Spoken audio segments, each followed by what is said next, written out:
Hey, so Theosaurus Rex, like today we're going to talk about hot takes, but I think first we got to kind of figure out what a hot take is.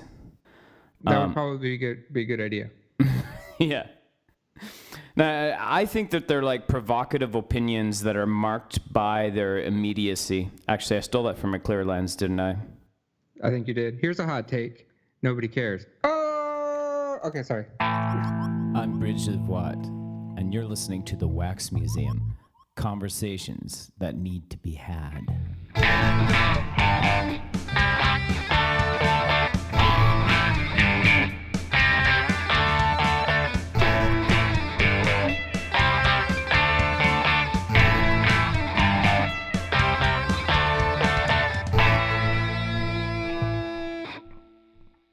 All right, so I wanted to call this one the hot take of hot takes.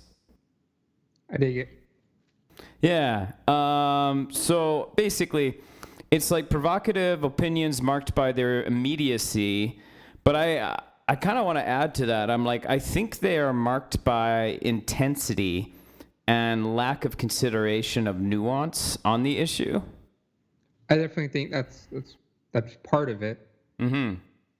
Because I think there's two different ways of looking at it. So I think let's first continue to define it as.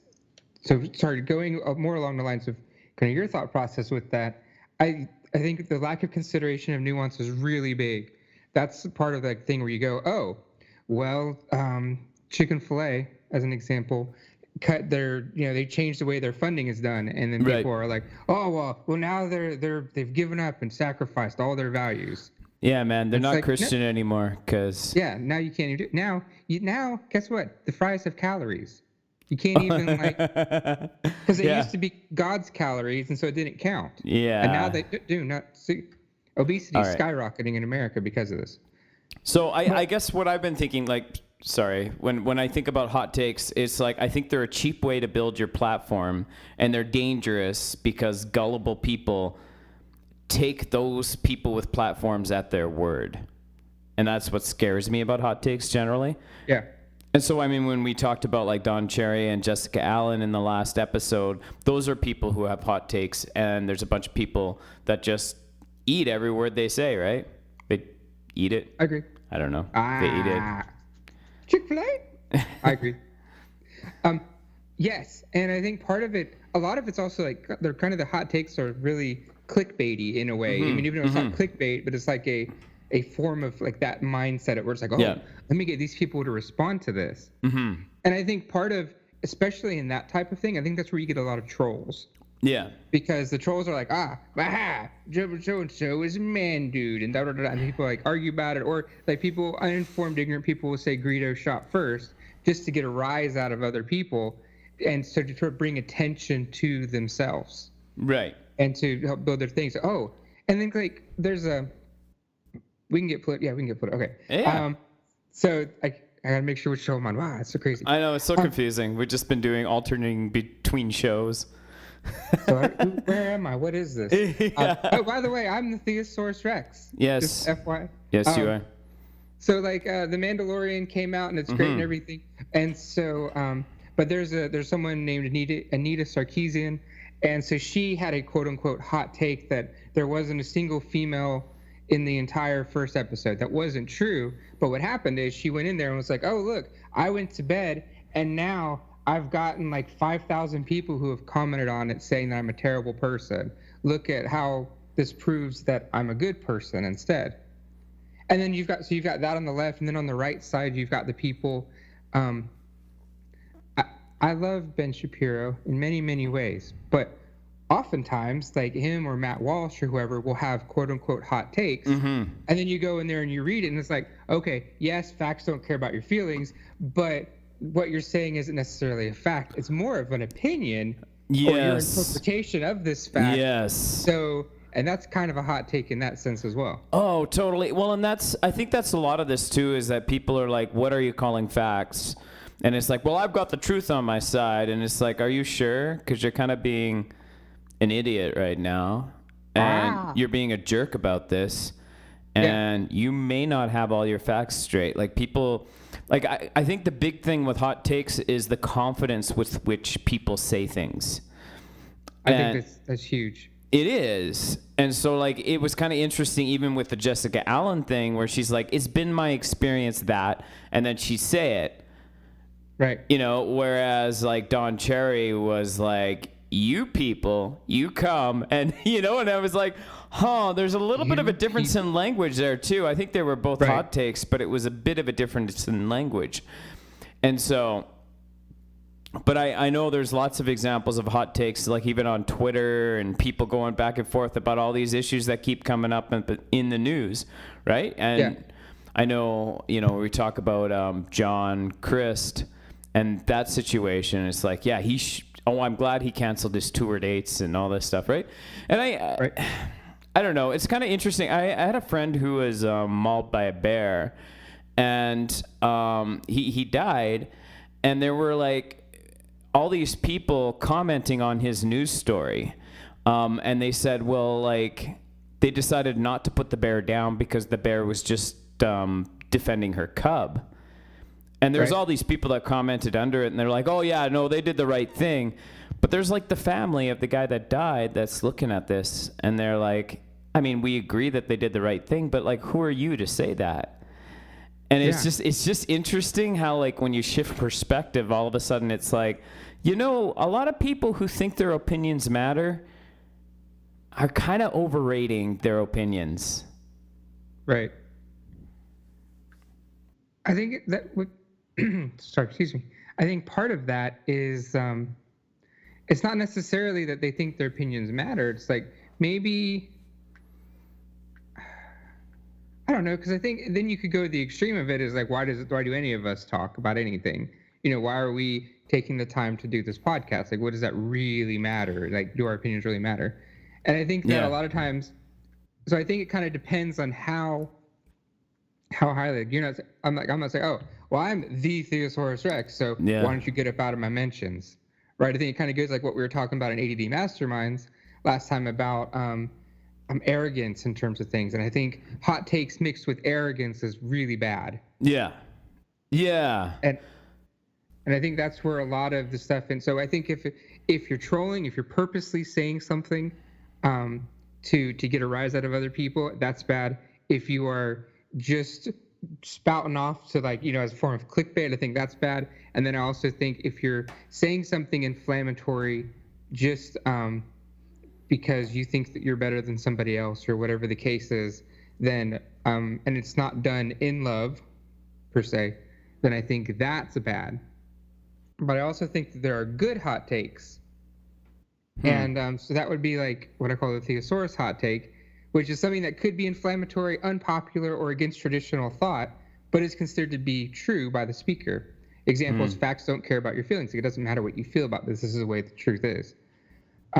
Another person may say, like, alcoholism isn't a disease. And so whereas, like, there might be some truth to that, but that's not something like that's like, whoa, what are people, how could you say that? Or another one is like anti-discrimination laws are bad for society as they prevent discrimination from being called out. And the mindset behind that is if, like, especially down here in the South, you've got the racial stuff going on. And so it's like, so right now we have anti-discrimination laws that prevents people from, like, serving other types of people based on protected classes, like gender, race, that kind of stuff. But if there was a restaurant where the owner was like, oh no, we're not going to serve black people here, I actually would like to know that so I don't ever go to that restaurant again. Right? And so there could be, so in that sense, like, a hot take might be saying we need to get rid of anti-discrimination laws. That's an interesting thought. I don't know if I fully agree that would work. But it's, I don't know, like, I think sometimes ideas too are kind of like fashion shows. I think I've used this analogy before, but you ever watch like a fashion show and there'll be a lady that's like wearing, like, I don't know, a cardboard box on her head, and you're like, well, that's stupid. But like the demonstration, you know, the idea of a fashion show is that you're demonstrating a trend. And so you wear something weird, but next thing you know, there's actually a hat that gets designed that looks similar to it, but doesn't look as stupid. So Yeah, watch the fashion show steal my brilliant idea now. I could be like a fashion design icon like Kanye. You should be. I think we should do it. And I could go Where's broke Livwat? like Kanye too. What? Oh man. Anyways, but I think sometimes it's good to have kind of that open discussion so you can put those ridiculous ideas out there. And that was kind of the mantra, of the Wax Museum before was, like throwing stuff against the wall to see what sticks. Yeah. And now, I don't know, I just felt like it shifted towards conversations that need to be had. Right. And it was kind of funny even, talking about hot takes. And, that's where I thought I wanted to take, this Cherry Allen discussion. Hey, have you noticed I haven't called him Donald Trump at all? Woo-hoo. Yeah. Well, now you mentioned it. Yeah. But that's where I wanted to take this discussion. And then it was like probably the day of that I saw a Clear Lens posting about hot takes. And I'm like, oh, this is a hot topic, hey? Ah, yes. But I guess like even, when I hear you say those things, like facts don't care about your feelings, that's a great tagline, but it's assuming then that one person has facts and the other person has feelings. And I think we've talked about this before. I'm like, that's not the case necessarily. A lot of these people who say they have facts, they either don't have facts for real or they are being run by emotion. And I think, when you think you got facts on your side and you think that person's all emotion, you're deceiving yourself, because why are you so angry at this person for being all emotion? That's right. Your emotions rising up, right, in that situation. And part of it, too, is that, like, when you face someone who is enraged, presenting them with the facts will not change their mind in that moment. That is 100% true. And I remember listening to, I think they were talking about pipelines. Pipelines is a hot button issue I keep talking about in Alberta all the time. And it's like you got these protesters that are saying like, no, we need to stop pipelines because pipelines are bad and they're going to destroy our environment and all this stuff. And it's like, well, the alternative is train or truck, which is far more dangerous. And they're like, no, we still don't like pipelines. Pipelines are bad. And it's like, you can use facts, but they're not going to listen to you. And on this radio program, it's one of my favorite shows on the radio. It's Danielle Smith's show, and she's from Alberta, and she used to run one of the political parties, actually, the very conservative political party, the Wild Rose. Yeah. And it was, I think, a guest on her show that said, feelings don't care about facts. And I was like, whoa, but that's it. Yeah. So it's true, though. Like, when people are in that kind of feeling state, they don't want to hear the facts. And it's been interesting, too, because I've been debating with some very conservative people, mainly just one person, Jeff Dornick. Mm-hmm. But it's like every time I encounter him and every time I talk to him, he stands his ground because he is full-fledged, like, bought in with capitalism, full-fledged, bought in with Trump. And it doesn't matter what I say, he's going to fight. It doesn't matter what kind of ideas I bring at him and say, well, does it make sense to say this 100% of the time? Like, you don't think a monopoly could ever form in a capitalistic society? He's like, nope, governments usually are the ones that make monopolies. And I'm like, really? So just never. There's never going to be somebody who's just going to take over. And it's like, nope, government makes monopolies. And I'm like, I don't know if I need to talk to you anymore. Like, you know what I mean? Like, you just kind of get to that point and you're like, you're not even considering anything but what you see. So I'm like, is that a person that's all facts-based, or is there some kind of emotional tie to this idea that capitalism is the answer for everything and that Trump is completely innocent and you can't blame him for anything, right? Like, it's just so interesting to me because I've debated with people about Trump too, where, I say, well, like, what about like some of the words he used? Oh, well, are you perfect? And it's like, whoa, like you do not want to acknowledge there's any kind of issue. And so I don't know. Anyways, I also think that saying facts don't care about your feelings can be very dangerous because we're now pretending we don't have emotions or we're shaming people for having emotions. And I'm like, anyways, that's a hot button issue for me. And a hot take. Maybe. I don't know. I have thought about this a lot, but yeah. So then also, like, but with that, I think part of that, it's where like hot takes could go awry again, in the sense that like, so there are times where facts, it doesn't matter. So like if someone says this might be considered a hot take, but it probably, I don't know, we'll find out. If someone says, well, I feel like I'm a woman today, but they're genetically a man, it doesn't matter. Like the fact is you're genetically a man, and according to biology you are a man. It doesn't matter how you feel about that. And so there's situations like that where that happens, but then there's also times where it's like, well, I feel that these people are being rude to me, and I think that we should be nicer to people.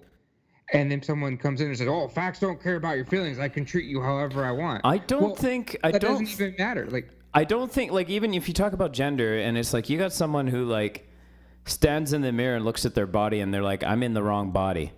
Like they deal with that every day. They want to kill themselves every day when they look at themselves in the mirror because there's something wrong with their anatomy in their mind. And you're going to say, nope, you're biologically male. Nope. Fact is, you're biologically male. That fixes everything, right? Well, it doesn't fix everything, but it doesn't help.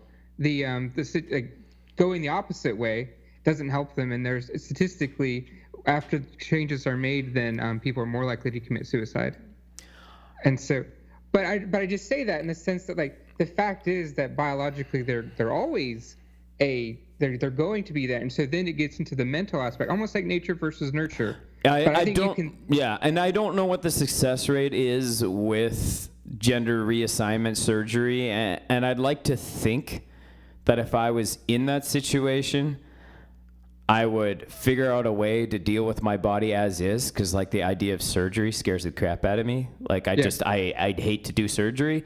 But I mean, like I think when we talk about these individual situations, it's like, man, like I'm not in that situation. I don't know what it's like to be in that situation. So for me to just spout off my opinion, I don't think is helpful. Like I just think that like that's another situation where I'm like, well, the hot take isn't helpful. It's like you saying, well, you're biologically male. It's like, yeah, you're a conservative. You're going to say stuff like that all the time. It doesn't help the situation, right? And right. I honestly think when I look at these things, and I've used this analogy so many times, but I'm going to do it again. I think about 11, and in Stranger Things, and how she's got this power, and you've got like the policeman that's saying, no, you stay inside the cabin and don't show anybody your powers. You got her friends who are like, we just want to be friends with 11, and like sometimes she does cool stuff, and then when she gets out, there's this group of bandits that want to use her powers to rob a bank, and then you got like the government that's like, hey, we want to experiment on her because of her powers, and I'm like, all these people are pulling her in different directions because of this power, which is also an affliction.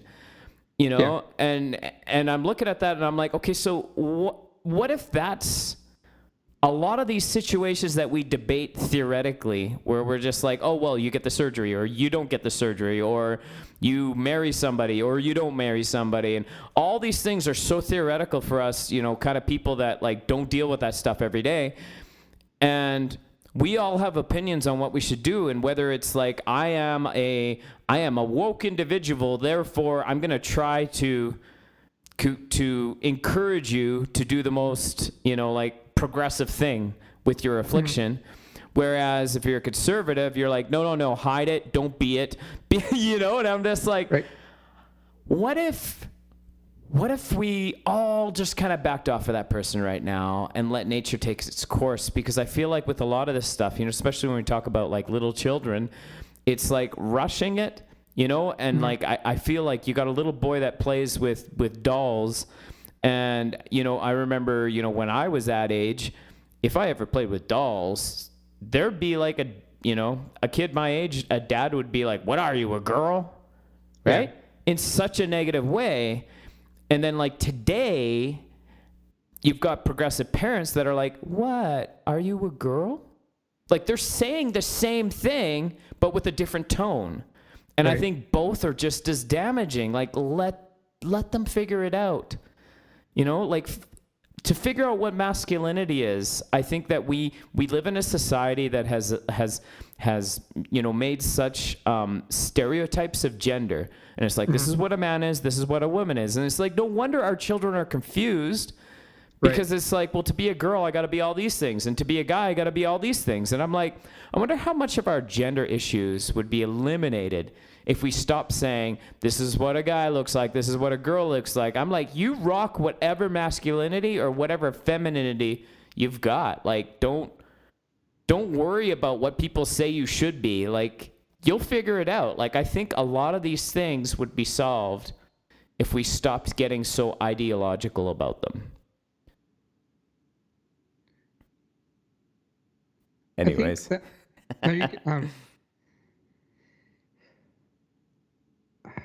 I think there's not a good answer, like, all around with it. No. Especially, like, so with the gender thing, I mean, I think part of, we could have a whole episode about that. Yeah. But I think what it comes down to is, what do you, so actually, I've got two things. So, sorry, there's, what do you prioritize? And is it a situation to where, are you prioritizing, like, the biological aspect of it? Well, biologically, so-and-so is a male. It doesn't matter how they feel, right? Because biologically it is.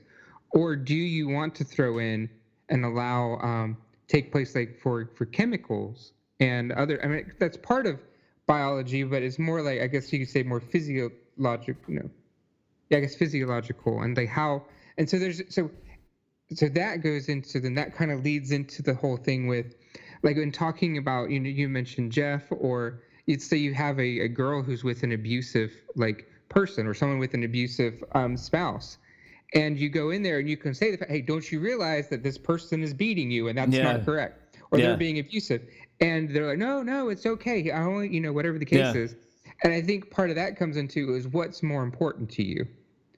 And, like, what does it mean if you agree with this other thing? And so for someone who is, like, gung-ho on capitalism, so it's like, so if you admit that there's an issue with capitalism, or if you admit there's an issue with Trump, what is the next step?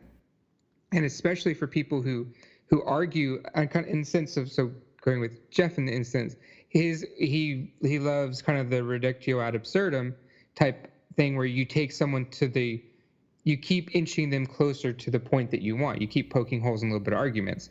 And so if he were to acknowledge one point of his facade, or not facade, but at one point of his thing being incorrect, then that leads for other holes to be poked in. Yeah. And so in the same way with the woman or the man or whoever has the abusive spouse, if you allow this person is being abusive to me mentally, maybe they're being abusive to them also emotionally, or whatever the case, physically, verbally, and they just can't accept the conclusion, so they have to protect themselves real far away.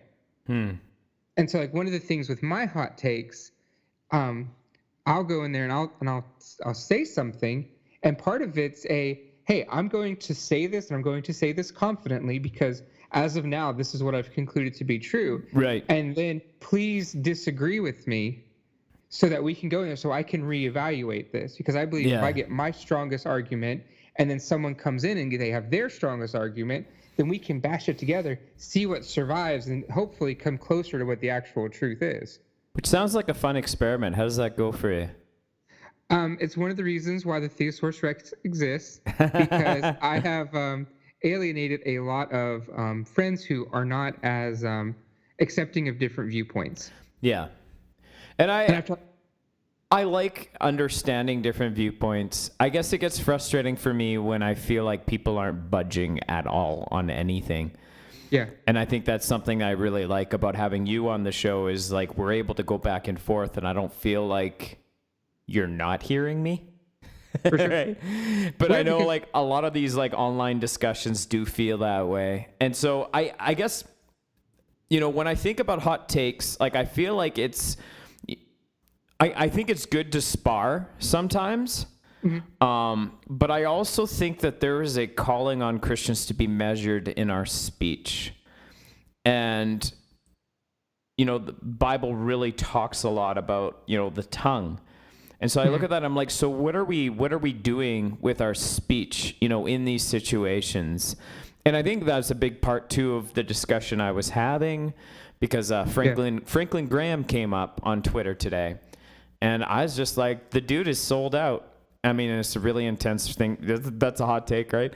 But I'm just like, it's so ridiculous. Like, he's holding a book, and it's like a children's book, about Trump building a wall. And I'm like, that's just like flat out like propaganda. Like, you're a preacher. Like, what are you doing?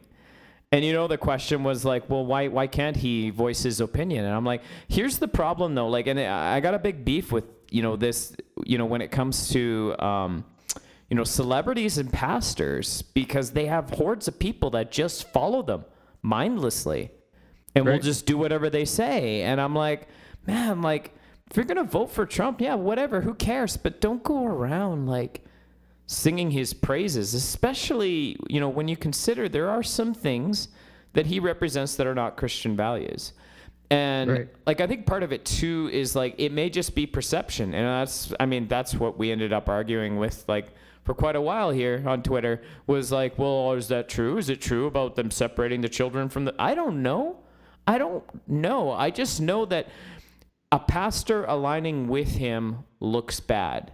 And whether he actually has, sexually assaulted women or not, I mean, he's bragged about getting away with stuff and grabbing them by the what, right? So, I mean, we have audio of that. So, I mean, like, and I know that was before he was a Christian, but I'm like, okay, but like, I just don't understand why Christians are in the positions of having to like defend this guy, especially, like a pastor who's supposed to be an evangelist, because I feel like when he aligns with Trump and aligns with, he says we need to pray for our president and we need to fight those Democrats. It's like you're an evangelism, but you want to be an evangelist to just like half of America. Because the other half of America, it's like, nope, you guys need to become Republicans before I'll even look at you, right? Yeah. Like, and it's so bizarre, and it's like, but there's no explaining that, because I'm on the side of truth, and that's all that matters. Is what the Republicans are saying. It's like, well, we're on the side of truth, and that's all that matters. So to hell with the Democrats, right? Like, it's like, to hell with all of those people. And it's like, and I guess that is what I perceive as hot take culture as well, because it's just this confidence that you've got the truth, and so you can't be reasoned with. And I'm like, why is that? I think part of the whole thing is, I think it goes back to kind of what I mentioned about with the abusive person or whatever, and especially in a lot of situations with social justice warriors or people on the left, it is like nothing is ever good enough. And if you admit to one thing, it's just then not that you have to admit to everything else, but then they will just beat you over the head with it forever. And so that's why the right is unrelenting, is because they feel like if there's any crack, that they will be eaten by the left. And so when I get into these situations, they perceive me as a leftist. I think, so yes, there is the whole thing about being eaten, for lack of a better term, by them, because they don't play fairly. Right. There's not like a whole, and it's not a thing where like, and I say they don't play fairly. It's just in the sense that like there is a double standard when it comes to stuff, and so it doesn't matter. And so if you say this, then all this other stuff will happen, and then it's like, so like a Republican in the U.S. anyway will have to, quote unquote, resign and step down for the smallest of things. As soon as something comes up, this person needs to step down. And then a Democrat could be doing the exact same thing, if not worse. And it's fine because the media doesn't report on it or whatever. And so it's almost like they've become like, and so especially with Trump being the first like Republican to really kind of fight back against that kind of stuff and call the people out and call out the double standards. there's a special thing. It's like, wow, this person's representing me. It's not perfect, and no one's saying that he is perfect in sense, but it's like, at least he's doing this, and this is better than all my other alternatives. But then I think part of the thing why they assume that you're, come on the left when you bring up this stuff is because, and I think this comes to, and we've talked about it briefly on other, I think on ADD masterminds, but it's just one of those things where like, you just automatically, like, you hear things, and especially with the way the news is, 24-hour news cycles and everything, you hear this and then you automatically assume, okay, this is where the person's going, and therefore it doesn't matter what you're saying. I've gotten to the conclusion that I think you're going to, so I'm going to respond in kind. As if you had gotten to that conclusion, even though for someone like yourself, I like to think someone like me, it's an issue where it's like, yeah, we can talk about this, and I kind of know where it's going, but let me just hear you out and hear what you're saying with something, and then we can agree and disagree. We've agreed to be charitable to one another and to play, quote unquote, to play fair. And I don't think that people will, they just assume the worst, especially on something like on social media, where you're not face to face with the person and everything. So they just go, okay, this person, you're questioning the way Trump is, you're automatically a liberal, I don't want to deal with it, or you think that what this person, that this action of a feminist is bad, well, automatically you're a misogynist, then I don't even want to deal with you, and I'm going to treat you like a terrible human being. Yeah, I guess what's really hard for me with all of this is that I feel like I'm almost like a method actor, if that makes sense. Mm-hmm. Because what I'll do is I'll study the left, or I'll study, I'll look at someone, hear an interview with someone who's transgendered or gay or, whatever it is, and I grow in my understanding of it, and I can feel things, like I can feel things. That sounds weird. But I can sense a lot of that person's pain.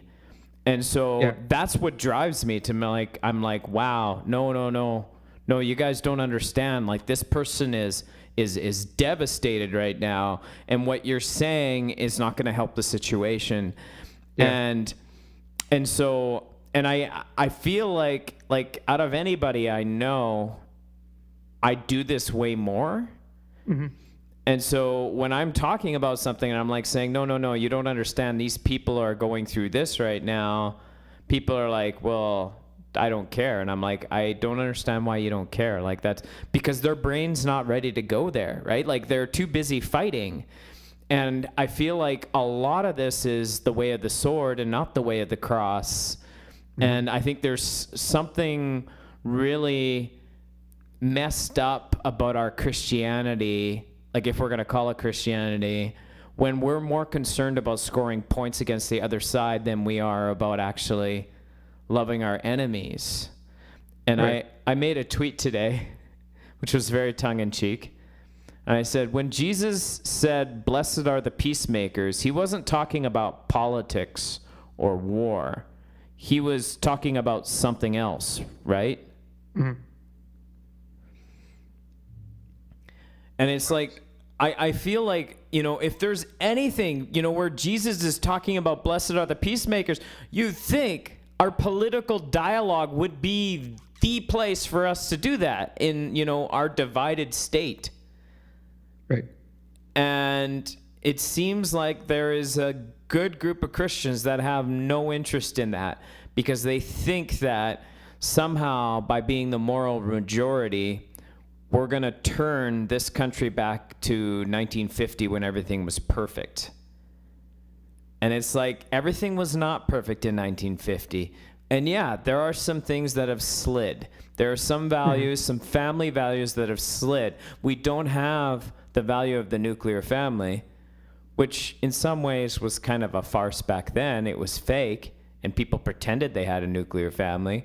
But the ideals, though, I mean, it's nice to have those ideals, and it's too bad that we have lost those in the process of becoming more accepting of people who see things differently and diversity and everything. But it's like, to say we're going to turn back the clock, it's almost like when you meet someone who's deconstructing, and I have a very dear friend of mine who's going through deconstructing right now. And very intense, like a person who went to Bible college and everything, right? And was in ministry. And when I was talking to that person, they said to me, don't expect me to come back to the same faith again. And I was like, that's interesting, because all this time I've been trying to bring them back. But in reality, it's like, it's not bringing them back. It's bringing them to a better faith is the hope. Yeah. Because there was something counterfeit about what they experienced before. And so for them to come to a true faith would be even better. So what if, instead of saying, let's make America great again, somebody was saying, let's take America to a whole new realm of like godliness, right? Like, and you're not going to legislate that. Like, that is something that needs to be embedded in your culture. So what if Christians, by following the way of the cross, were able to love their neighbors as themselves? And I really believe like laying down your life for other people isn't just like, I would take a bullet for you. It's like, you know what? I have an opinion about this, but you know what? I'm going to hold my tongue right now and let you share, because I think you've had an experience I haven't. And I'm going to try to understand that. And if what I have to share is still relevant, I will share it. But I'm going to let you share first. And I feel like there's just a new level of understanding that we could have if we actually open our eyes and open our ears, instead of being so quick to cut people down. Because I just think that's such a failure of like Western Christianity right now, is we're too busy cutting people down. And that, I think a lot of that comes from the fact that we have had a huge push in apologetics. And I love apologetics. Apologetics are so important. But it's become more about like, so Christians in the 60s and 70s were, was, you had the Jesus people going on and everything about, it's about love and it's about Jesus, it's the one way and stuff like that. Yeah. And then what happened is, because of that, and that is true and that is awesome, and I really wish in many ways we could go back to that time, but we lost the intellectual aspect of it. Yeah. And that led to a whole generation of, well, God said it, I believe it, that settles it. Yeah. And now we're going into the, hey, we have to be able to actually defend our faith. Yeah. And so then that's put us in a more like argumentative state, because like, hey, we have to actually do this. Yeah. And now I think, so it's kind of like a pendulum that's just swinging left and right. And so now we've got to get back to find this center area where it's good. And I think one of the things that Jesus people did that was super cool, and you can watch documentaries online and on YouTube and stuff like that, but they would have times where it was like they had a really good mix of stuff. Like there's one of them that had one of the documentaries where it shows them on the campus of University of California, Berkeley, now one of the most liberal colleges in all of America. And they're going in there and they're sitting on the steps and they're just like, well, this guy is the man of Satan. And it's this Satanist that's just talking about, blah, blah, blah, here's what I think, and Christianity's terrible. And if you're going to be, then you're really neurotic if you're doing this and stuff like that. And then they're like, okay, we've heard from the man of Satan. Now let's hear this guy is a Christian. He'd like to talk about it, and kind of talk about some of the things. And it was like there was this really cool open dialogue, and they're going back and forth. And but now we've gone more into the super hyper, I have to have my beliefs and I have to defeat you. Yeah. And now part of it's in response to the fact that that's what was happening to Christians, especially like in your 90s and where there was like, oh, well, you're just an idiot because you're a Christian. It was I've got to prove that I'm not an idiot, because that will help them to be able to listen to me if I can tweak their points. Yeah. But it's like you've got that minority that happened, and that minority, and instead of getting people to fight that minority and letting them be the minority, we've almost assumed that everyone who isn't a Christian is part of that militant atheist minority. Yeah, and so we're you're just right. treating them. We're not even. You're totally right. Doing anything. So and I think that's created a lot of issues. Well, and I think this is it. And so it's almost like we need to deconstruct this militant attitude and not go back to, the Jesus movement, as cool as that was, and not go back to the 90s. It's like we're going to build something new. Yeah. but it's still going to be rooted in, Christ. And like, it's like God does new things. And I think people are always like, oh, we got to go back. We got to go back. And it's like, no. We need to go forward. And it's like, let's look at what God has put in our hands and let's do the best we can with it. And I think it's similar. I'm just going to plug Air Smudge again. It's similar to what we are doing with Air Smudge. It's like dudes, like there is no money in selling music now. Yeah. But I mean, there's a whole market that has opened up musically. There's a whole market that has opened up with podcasting. I mean, I wouldn't even dream of trying to get a radio show. Like, I don't even know how you go about doing that. But we're in an era now where that doesn't matter. We have a podcast, right? Yeah. We can self-publish. Like, we can do all this stuff for free. And we may not make any money off of it. But that's okay. We're doing it for free, and we're getting it out to as many people as we possibly can. And I think, when we talk about, like, spreading the gospel, I mean, if what we're doing is really worthwhile, we can demonstrate it to people, and show, like, this is what a life changed by Christ, looks like. And I am sick of people, talking about what's the bare minimum. Like, you just have to accept Christ, right? And then you're saved. And I'm like, I don't care about having that discussion, because a life that's not changed is not going to change anyone else's life. And it's like, can we look at this and say, okay, what is Christ trying to do in your life right now? What's the Holy Spirit trying to do in your life right now? Let's stop arguing about Calvinism, Arminianism, all these theological constructs, which I would say are man-made constructs, dare I say. And it's like, can we just have encounters with God? And let's make sure it really is God. Let's check it with Scripture to make sure that we're actually encountering God and it's lining up with it. But it's like, let's have encounters with God and let's bring people to the point where they can have encounters with God, and in a fresh way, in a new way. Like there's art, that's going to come of this. It's just new ideas, new ways of looking at things. It's an exciting time to be in because we can have a voice in ways that we've never had a voice before. So why aren't we taking advantage of that? Instead of trying to bring our countries back to some time where we think everything was perfect, because there was never a time in our history where either of our countries was perfect. So what does forward look like? Because it's so easy for us to cling to the way, we used to do things. What is it? Old wineskins. I never understand that saying. But it's like you need new wineskins for new wine because then they can expand or whatever. Yep. Yeah. There you go. See, I do understand it. It's just weird to me because I don't drink wine. But well, and then the other one, like depending on the type of wine that you had, if you've got a red wine and then you're putting it into a wineskin that held white wine, because the way that the skin is, it absorbs it and all that kind of stuff too. So I guess unrelated. Hot takes can be good if they shock us out of a bad pattern of thinking. Or so a popular, or not a popular, but a good hot take. An example of one would be like, Jesus wasn't white because he was a Jewish guy, so he was going to have darker skin. It's like, and that's a hot take because it's like maybe it's different than like depending on the group that you're talking to. It could be. Yeah. Kind of crazy. And I like being shocked out of my system. I can handle it.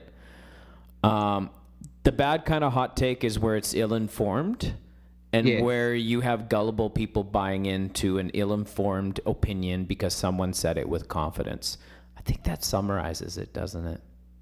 Okay, Boomer. That's where it is. That's the big thing with Boomer. Yeah, guys. I think that's one of the things that why Rob Bell was so revolutionary, especially in the beginning.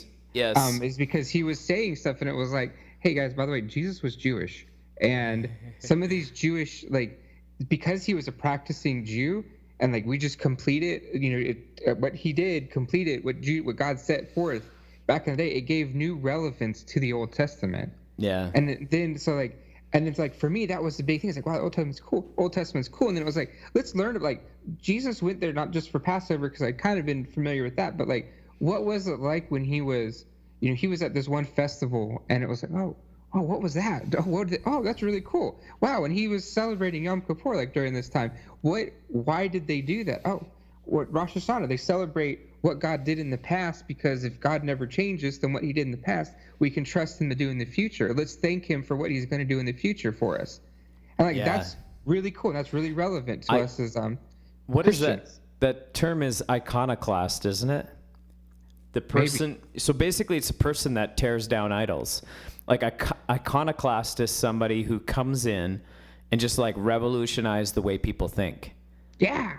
I don't know if I defined that properly, but that's kind of, I would say that Rob Bell was an iconoclast. I haven't listened to his stuff lately, but he probably still is doing some really interesting stuff. His study on the book of Leviticus is fascinating. Okay, good. Well, anyways, thank you for coming on again. Yeah, not a problem. It's becoming a bit of a regular thing. Yes. Yeah, I've got a couple more guests lined up for the rest of the year. Gonna talk about, I think next up is my friend Kevin. Oh. Kevin Millard. I had him on a long time ago.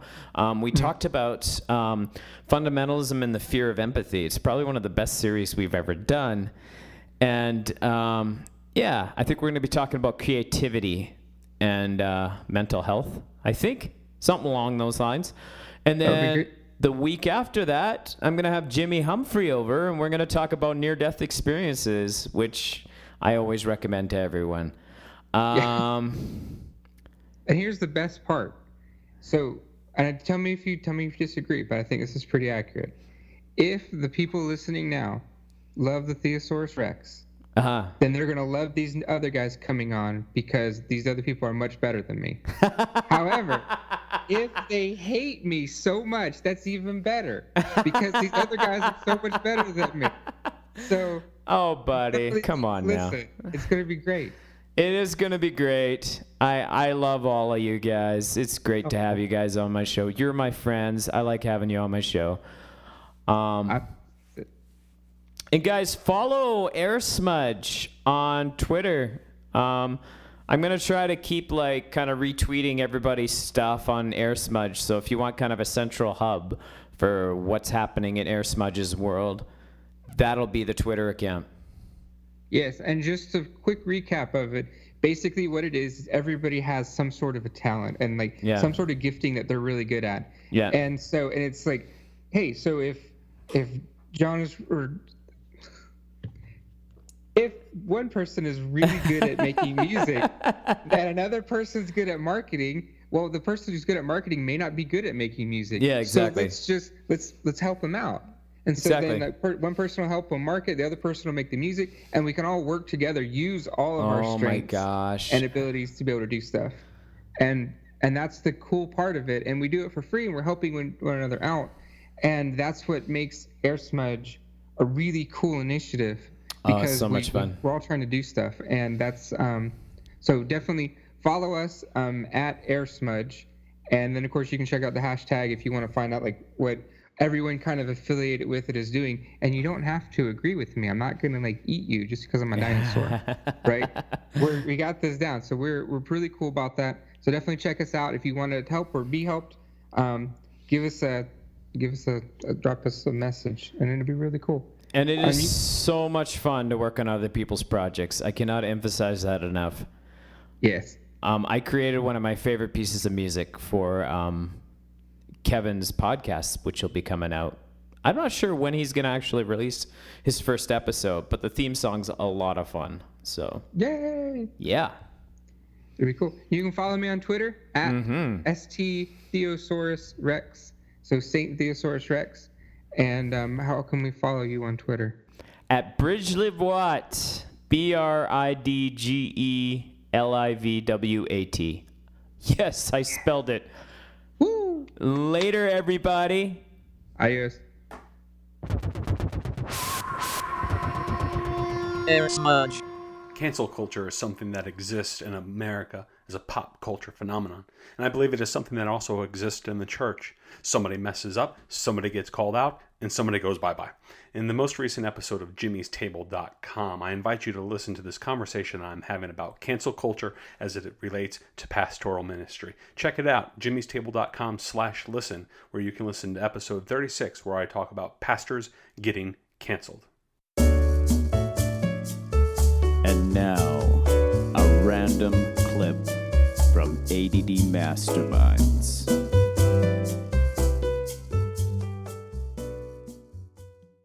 Like there was one time for some reason, I don't know why, there were snakes at the bottom of the pool, and whenever you touched it, the snakes would come up to eat you. So I was like, I don't like this. There are no longer snakes in the bottom of the pool. Now they don't exist, and I transported over there, and I had a different pool, and I sat in it. I sat in the pool, and then after a minute or so, just like I think I broke the world too much that I eventually kind of woke up into it. Find ADD Masterminds on Twitter, Facebook, and on Anchor.com.